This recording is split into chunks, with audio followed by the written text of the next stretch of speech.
Welcome to the Torqueconomics weekly automotive update leading up to the 6th of April 2025.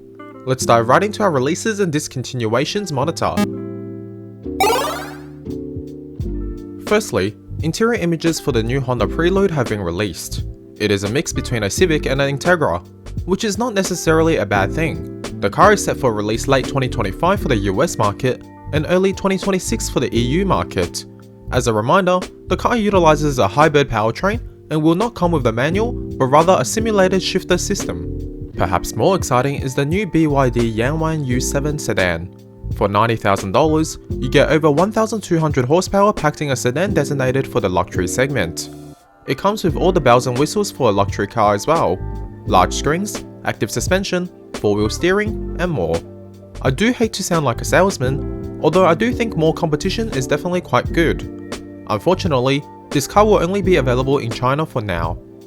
Another release this week is the 2026 facelift of the GMC Sierra. The cheapest iteration of the pickup is $28,000 cheaper than the older one due to a smaller battery, starting at only $65,000 in the US. The pickup is an identical twin of the Chevy Silverado designated for non-Chevy dealerships. Next, Mazda is releasing a Model Y competitor expected to be named the CX-6e in Europe. This is quite a good move from Mazda given how they have lagged in the development of EV thus far.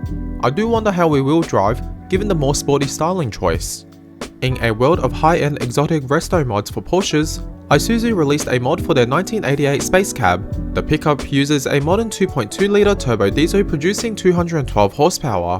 Moving on, Hyundai is releasing a new generation of the Nexo, which is their hydrogen-powered SUV line. The car can refuel in less than 5 minutes. However, the hydrogen cost for its 424 miles or 700 kilometers range is upwards of $200 US. Unfortunately, we are still far away from a net zero alternative to EVs. Lastly for the week, Hyundai's Genesis sub-brand released two new coupe concepts as an alternative to their G90 flagship sedan. This is a similar idea to the coupe versions of the Mercedes S-Class. Now we move on to the headlines of the week. Firstly, a quick update on F1 after the Japanese Grand Prix.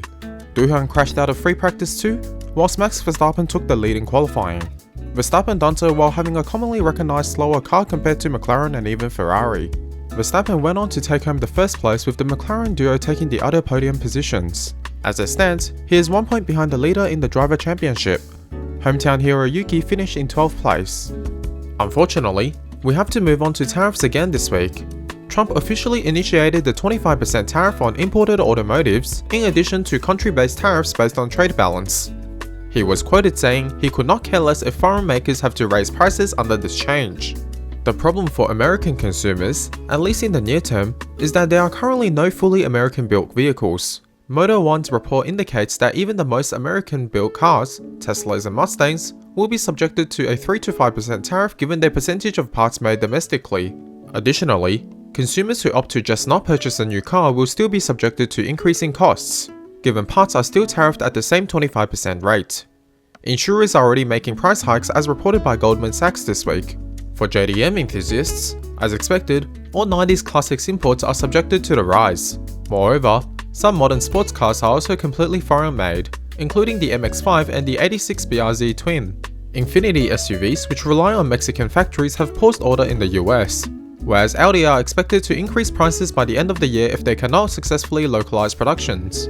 Furthermore, Ferrari have already quietly put up their price as a result of the tariffs, although I'm not too sure how many Ferrari buyers are worried too much about a 10% hike. Perhaps bucking the trend here is Ford, which have actually went the opposite direction in terms of pricing to entice customers. Ford is one of the more locally built brands in the US market, so they are cutting margins to push through sales with this new ad campaign. However, this does come at the same time where brands like Stellantis are cutting workers which are part of the final assembly process for their cars, given component manufacturing in Canada and Mexico have been hit. Bad news also continued to hit for Tesla, even after the tariff announcements in line with the overall market decline. Some of this has been due to Europe, where a fire burnt down a dealership in Rome as the negative sentiment towards Elon Musk continued to build. It is also not helped by a recent trend on TikTok, whereby owners of Teslas sell their cars to the background music from Taylor Swift, given Musk is an outspoken critic of the famous singer. Nikola's founder, who was charged with defrauding investors, has been pardoned by Trump. Note that Nikola went bankrupt only a couple weeks ago after a long period of decline. Moving on to some financial headlines. Volvo's former CEO returned to the company after sales have dropped and pressures have mounted. Polestar, which is the EV subsidiary of the company, has not performed neither amidst competition last year. McLaren has been purchased by CYVN Holdings, which is an investment arm of the Abu Dhabi government. The company was previously owned by the Sovereign Wealth Fund of Bahrain. Aston Martin is feeling the pinch under tariff conditions. The company has expressed interest to raise an additional £125 million of equity to help the balance sheet. Nissan is still not out of the ditches as Renault look to offload some of their shares in the company. The company's portfolio has been slimmed to focus on 6 vehicles, including the new SUV Leaf released last week. We now look at some interesting legal headlines. The UK Supreme Court rules that loans given with dealership commissions without disclosure are illegal. This means that there will be a decline in the car financing market. Despite this is a clear win for consumers given more transparency will make its way into the industry. Virginia wants to install speed limiters for drivers who have been previously charged with reckless driving. This is sort of similar to the requirement for interlocks by people who have been convicted of drunk driving, although this one is much less well received. In other news, Xiaomi, the recent Chinese stock market darling after their release of the SU7 EV has been hit by a wall this week. One of their entry model cars, which are not equipped with LiDAR, much like Teslas, have hit a wall driving at high speed, causing the death of 3 female passengers on board. The company's stock fell dramatically as a result. Transitioning to our They Just Cannot Make It Right section, there was only again one piece of news in this section this week. Over 2 million Honda vehicles are under investigation for an apparent engine restart failure. Currently, the root cause of the problem is unknown, but a recall may be on the horizon. Now, that was all for this video. Thank you very much for watching, and please look forward to weekly videos on an ongoing basis. On that bombshell, goodbye.